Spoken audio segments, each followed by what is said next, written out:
જો તમે કોઈ બાળકના માતા પિતા છો, વાલી છો, તો આ સમાચાર તમારા માટે છે. કારણ કે એક એવો વિડીયો સામે આવ્યો છે જેમાં હવે તમે વિચારતા થઈ જશો કે તમારે શાળાએ વિદ્યાર્થીઓને, તમારા બાળકોને વાનમાં મોકલવા કે ન મોકલવા. એક વિડીયો રાજકોટથી સામે આવ્યો જેમાં એક ડ્રાઈવર જે છે તે ચિક્કાર દારૂ પીધેલી હાલતમાં જોવા મળી રહ્યો છે. અને જે બાળકો છે તે ડરેલા જોવા મળી રહ્યા છે, કારણ કે આ ડ્રાઈવર જે છે તે ગાડી હંકારીને તેમને શાળા સુધી લાવ્યો પણ હતો. પોતે બેસી પણ ન શકે તે પ્રકારની હાલત તેની જોવા મળી રહી છે. તેમ છતાં આ ડ્રાઈવર બસ હંકારી રહ્યો હતો ને બાળકોને જે તે જગ્યાએથી અહીંયા શાળાએ તે લાવ્યો હતો. હવે વાલીઓ જે છે તે ચિંતિત જોવા મળી રહ્યા છે, કારણ કે છેલ્લા ઘણા સમયથી આ શખ્સ જે છે તે ડ્રાઇવિંગ કરે છે અને આ પ્રકારે દારૂ પીધેલી હાલતમાં અનેક વખત તેણે બસ હંકારી પણ હશે. સવાલ એટલા માટે થઈ રહ્યો છે કે અત્યાર સુધી તો કોઈ બનાવ ન બન્યો, પરંતુ આજે જ્યારે આ વિડીયો સામે આવ્યો, બાળકો ચિંતિત જોવા મળ્યા, બાળકોએ તેમના માતા પિતાને ફોન કર્યો, ત્યારે આ મામલો સામે આવ્યો છે. ને આ બાળકો રીતસર ડરી ગયેલા હતા, ડઘાઈ ગયેલા હતા કે જ્યારે એ ડ્રાઈવર ગાડી ચલાવી રહ્યા હતા ત્યારે પણ તે ઓલમોસ્ટ ઊંઘમાં હતા, તે ઊંઘની હાલતમાં હતા અને તે રીતે તે ડ્રાઇવિંગ કરી રહ્યા હતા. અને વિદ્યાર્થીઓ જે છે તે સાવ પરેશાન જોવા મળ્યા હતા. જોકે આ વિડીયો સામે આવ્યા બાદ અને જે જાગૃત વ્યક્તિઓ હતા તેમણે આ વિડીયો બનાવ્યો, તે ડ્રાઈવર પાસે પણ તેઓ ગયા અને ડ્રાઈવર રીતસર દેખાઈ રહ્યો છે કે તે દારૂ પીધેલી હાલતમાં છે. આપ પણ જુઓ આ ચર્ચા કઈ રીતે થઈ હતી, શું થઈ હતી ને દારૂ પીધેલી હાલતમાં ડ્રાઈવર શું કહી રહ્યો છે. આગળના કેમેરામાં ગાડી આવેલી છે.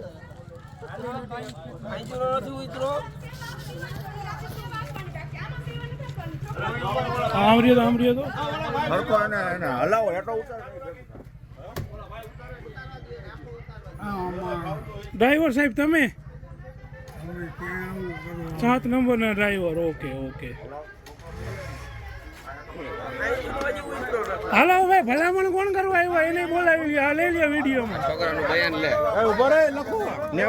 શું કરતા હતા બેટા એ ડ્રાઈવર? મને મારા ભાઈબંધને કહેતા હતા કે તાર તમાકુ ખાવું હે, દારૂ પીવો હે. શું કરતા હતા બેટા? મને એમ કહેતા વોશરૂમ કરી લીધું ને મને એમ કહેતા હતા તમાકુ ખાવું હે. શું કરતા ગાડી કઈ રીતે ચલાવતા હતા? ઈ નહોતો ગાડી કઈ રીતે હલાવતા હતા? દારૂ પીતા હતા ને ઓલો કે દારૂની બોટલ હતી અંદર. ઈ ક્યાં ગઈ દારૂની બોટલ? અમાર સામે પીપી કરી લીધી. હા, અમાર સામે પાછો આ મકાન અને એના બસ ડ્રાઈવર. હાલો સાહેબ, હવે ભલામણ કરો તમારી. આ ભાઈ બસના કોન્ટ્રાક્ટર હે. હા, અને શું કરવા માંગે છે? બધી પુરાવા છુપાવવા માંગે છે. રજા આપવા માંગીએ છીએ, બીજું કઈ કરવા નથી. પુરાવા છુપાવવા માંગે છે. ડ્રાઈવરને રજા બસના આપવા ડ્રાઈવરને ડ્રાઈવર 3 વર્ષથી અમારી પાસે કાર્યરત હતો, ત્યારે એને આવી એવું કાંઈ નથી ઉતારું. અને વાલીને ફોન કરતા અમે સીધા અહીંયા જે સ્થળ ઉપર આવી ગયા છીએ. અને જે તે સ્થળ ઉપર આવી અને જ્યારે અમે જોયું તો ડ્રાઈવર અમારો ડ્રિંક કરેલો હતો, તો એના ઉપર અમે ફોજદારી કમ્પ્લેન કરેલી છે. CPR વાન એને લઈ ગઈ છે અને શાળાના પ્રતિનિધિઓ પણ ત્યાં પહોંચી ગયા છે. જે કંઈ પણ વિધિ થશે તો અમે અમારા પેરેન્ટ્સને સાથે રાખી અને એક્શન લેશું અને ડ્રાઈવરને અમે સસ્પેન્ડ કરીએ છીએ અને જે લીગલી પ્રક્રિયા છે એમાં અમે પેરેન્ટ્સની સાથે. સવારે મારા છોકરાનો અંદાજે 7:15 ફોન આવ્યો કે પપ્પા જલ્દી આવો, ડ્રાઈવર ખૂબ પીધેલ છે અને અમને જેમ આવે ગાળો દે છે, અમારી સામે વોશરૂમ કરે છે અને એમ પણ કહે છે કે તમને મારીને રોકાવી નાખીશ. તો હું 10 મિનિટમાં અહીંયા હું પણ ગભરાતા એટલો બોલતો. અહીંયા આવ્યું તો જોયું તો 10-12 છોકરા હતા, એના વાલીઓ ખાલી છોકરા એટલા ધ્રુપ હતા ને થોડી વાર તો મને ખુદને એમ થઈ ગયું કે હું કઈ સ્કૂલમાં ભણાવું તો શું છે.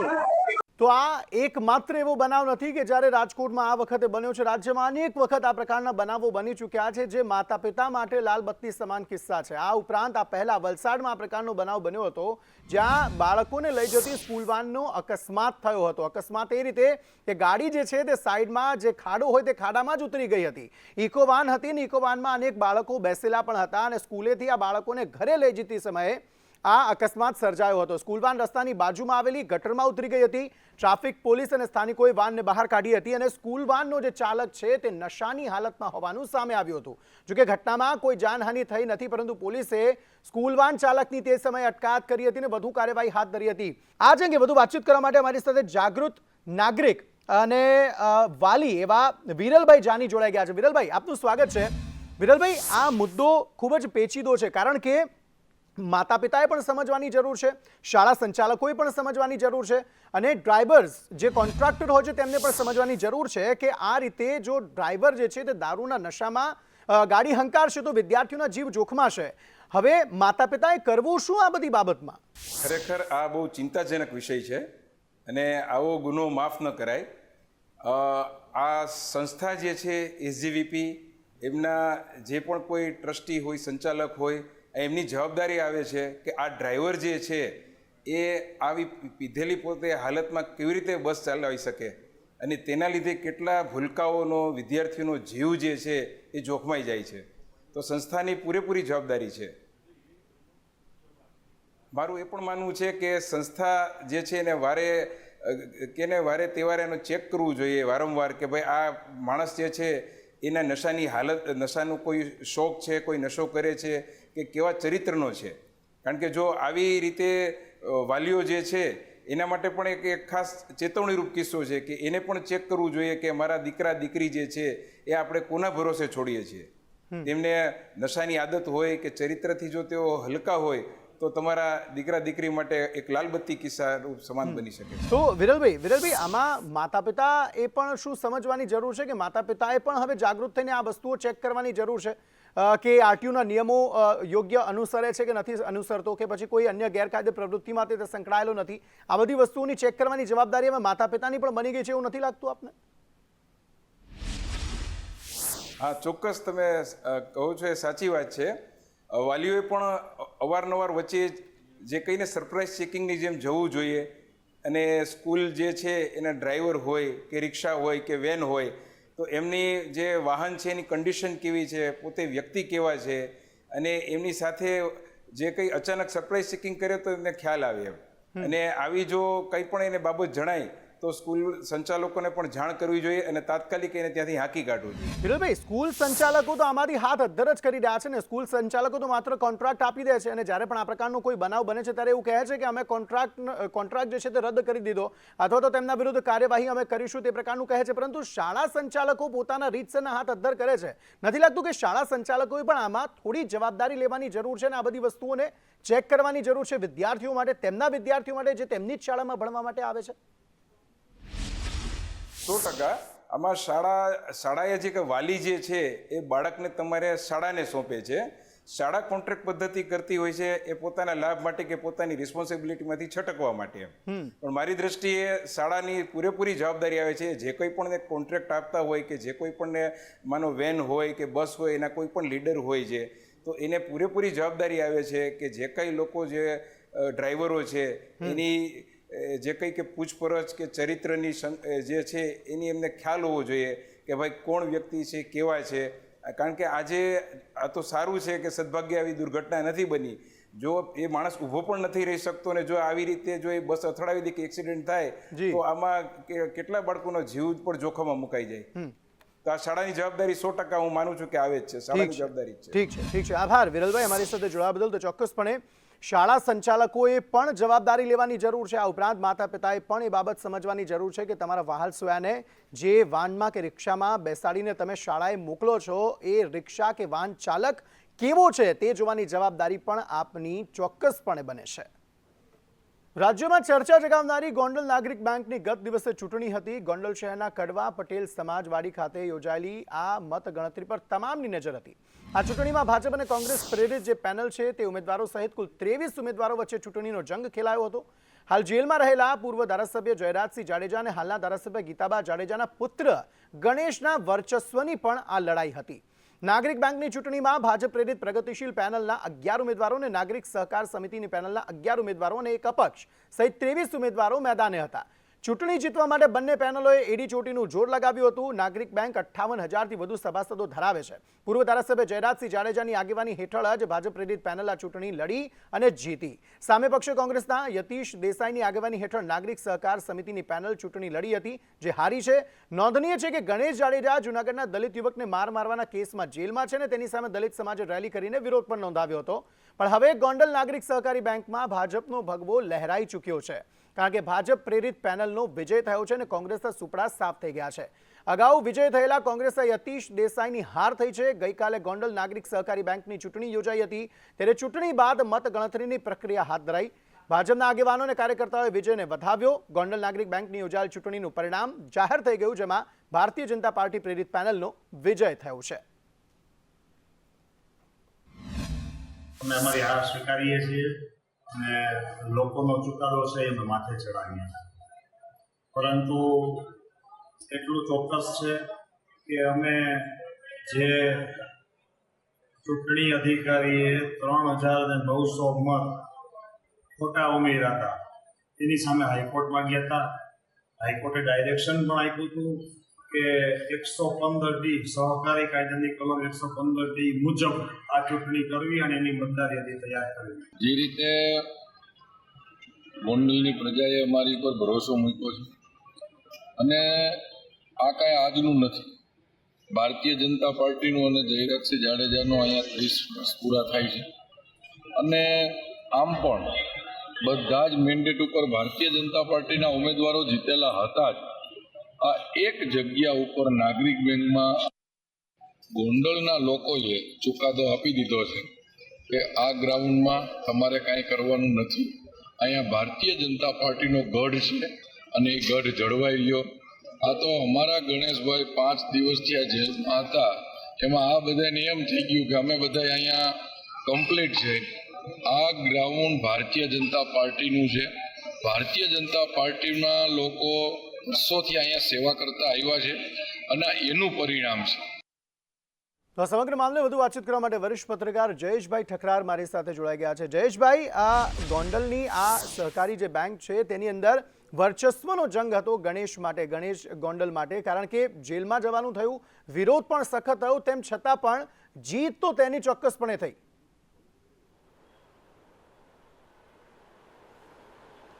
અંકિત, ખરેખર તો આ ગણેશ જયરાજસિંહ જાડેજાનું રાજકીય લોન્ચિંગ જ હતું. સામાન્ય રીતે આપણે ધારાસભા અને લોકસભામાં જોતા હોઈએ છીએ કે ઉમેદવારો ક્યારેક જેલમાંથી લડતા હોય છે, પરંતુ 58,000 જેટલા સભાસદોની નાગરિક બેંક કે જે લોકોની બેંક છે અને ગોંડલની જીવાદોરી છે, એમાં કોઈ વ્યક્તિ જેલમાંથી ચૂંટણી લડતો હોય એ બહુ અસામાન્ય બાબત છે. પરંતુ ગોંડલનું તમે રાજકારણ જુઓ તો એ પણ બહુ અસામાન્ય અને હજી બહુ ગરીબ છે. અહીંયા પાટીદારો બહુમતીમાં હોવા છતાં સતત 4 ટર્મથી જયરાજસિંહના પરિવારના લોકો, પહેલા તો જયરાજસિંહ, પછી એ ચૂંટણી લડી શકે એમ નથી એટલે એમના પત્ની, અને હવે એમણે જે એલાન કરી દીધું છે ચૂંટણી વખતે કે આવતા દાયકાઓ સુધી અમારા સિવાય કોઈ ભાજપમાંથી લડવાનું નથી. એટલે મને એવું લાગે છે કે કોંગ્રેસે જાણે વોકઓવર આપી દીધો છે.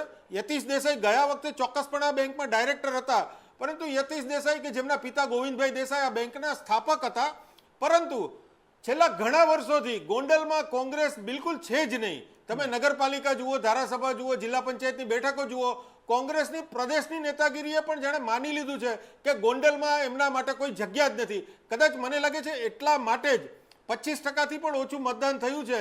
અને કોંગ્રેસના લોકો જે ભાજપની સામેનો વિરોધ છે, ગણેશની સામેના જે કાનૂની પ્રક્રિયાઓ ચાલી રહી છે, આમ છતાં લોકોનું સમર્થન પોતાની તરફ વાળવામાં સંપૂર્ણપણે નિષ્ફળ રહ્યા છે. જયેશભાઈ, શું આ એક કારણ છે કે જેના કારણે તમે કોઈ પણ ઉમેદવારને અહીંયા ઊભા રાખો તે જીતશે જ તે નક્કી છે અને તેના જ કારણે ગણેશ જાડેજા પણ જીત્યો?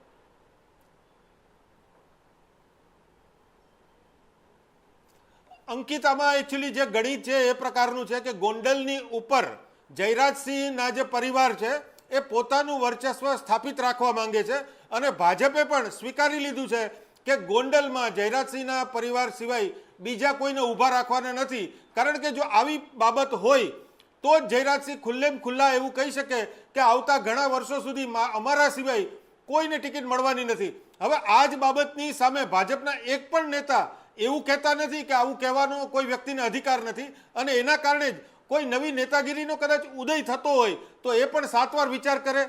સાયકોલોજીકલી ગોંડલનો જે ઇતિહાસ છે એ હંમેશા લોકોને ભયભીત કરી દે એવો છે. એટલે કદાચ નવા કોઈ ઉમેદવાર ઊભા થવા માંગતા હોય એ પછી જ્ઞાતિના પરિબળથી તમે જુઓ કે અન્ય કોઈ પરિબળથી, તો એ એક વખત ડર અનુભવે અને એ ડર દૂર કરવાનું કામ સરકારનું યા તો શાસક પક્ષનું છે, એ કરતા નથી. એટલે ગોંડલમાં જયરાજસિંહ જાડેજાનું એક ચક્રી શાસન છે અને ક્યારેક ક્યારેક રીબડા જૂથ આમને સામને હોય એટલે આ હંમેશા ન્યૂઝ મેકર્સની આખી ગેમ હોય એવું લાગે. એટલે ખરેખર તો ગોંડલનું જે ચિત્ર છે એ બહુ અસામાન્ય છે ને એટલા માટે જે હંમેશા એવો દાવો કરે છે કે અમે કોઈ પણ રબર સ્ટેમ્પને પણ ઊભા રાખીએ તો એ પણ જીતી જશે ને એવું થતું પણ આવ્યું છે. જયેશભાઈ, લોકશાહીમાં જો એ ડર જ રહી જશે તો કોઈ સારો વ્યક્તિ આગળ કેવી રીતે આવશે, અથવા તો કોઈ સારો વ્યક્તિ જે વસ્તુઓ સારી રીતે ચલાવી શકે છે તે આગળ નહીં આવી શકે? તેને ચેન્જ કરવા માટે કંઈક તો કરવું પડશે ને?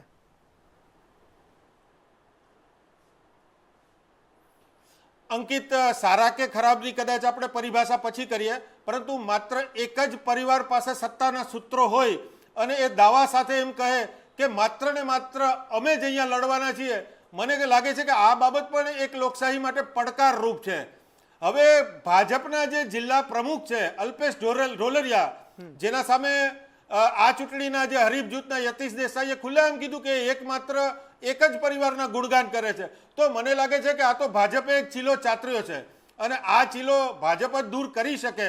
જો ભાજપ એવું ના કરવા માંગતું હોય તો લોકો ઉપર તો સાયકોલોજીકલ એ પ્રભાવ છે કે જયરાજસિંહનો પરિવાર પોતે જ લડવાનો છે અને ભાજપનું એને સંપૂર્ણપણે સમર્થન છે. બીજી તરફ કોંગ્રેસ બિલકુલ વેરવિખેર છે, એટલે એમનો અવાજ ક્યાંય સંભળાતો નથી. એટલે આ પરિસ્થિતિ છેલ્લા 2 દાયકાથી એમની એમ જ ચાલી રહી છે. આ પરિસ્થિતિમાં શું કોઈ બદલાવ આવશે ખરો જયેશભાઈ આપના મતે?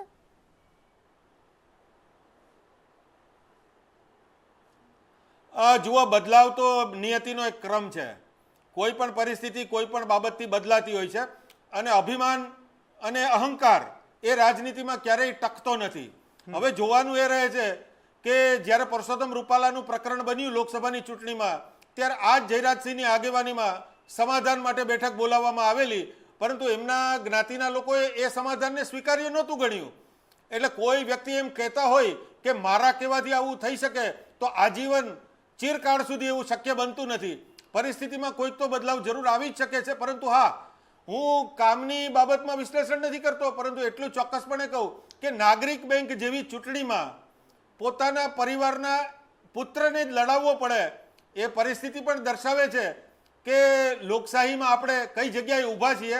એક એવા ગોંડલમાંથી આપણે આ વાત કરીએ છીએ કે જે ગોંડલ સ્ટેટ રાજાશાહીના વખતમાં પૂરા દેશ માટે નમૂનારૂપ હતું અને લોકશાહીથી પણ સારો વહીવટ એ વખતના રાજા કરતા હતા.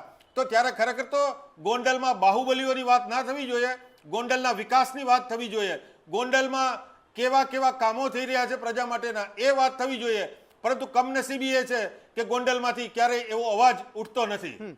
હવે જે પણ કોઈ વ્યક્તિ યા તો કોઈ ચૂંટણીમાં યા તો આ પ્રકારની કોઈ ચૂંટણીમાં ઉભો રહેવા માંગતો હશે, તેને શું આ વસ્તુ વિચારી લેવાની કે જો વધારે જલ્દી ફેમસ થવું હોય, લોકોની આંખોમાં આવવું હોય, તો આવું કોઈ કામ કરી નાખવાનું જે ગણેશ જાડેજા દ્વારા કરવામાં આવ્યું? ટૂંકમાં જવાબ જોઈએ છે જયેશભાઈ.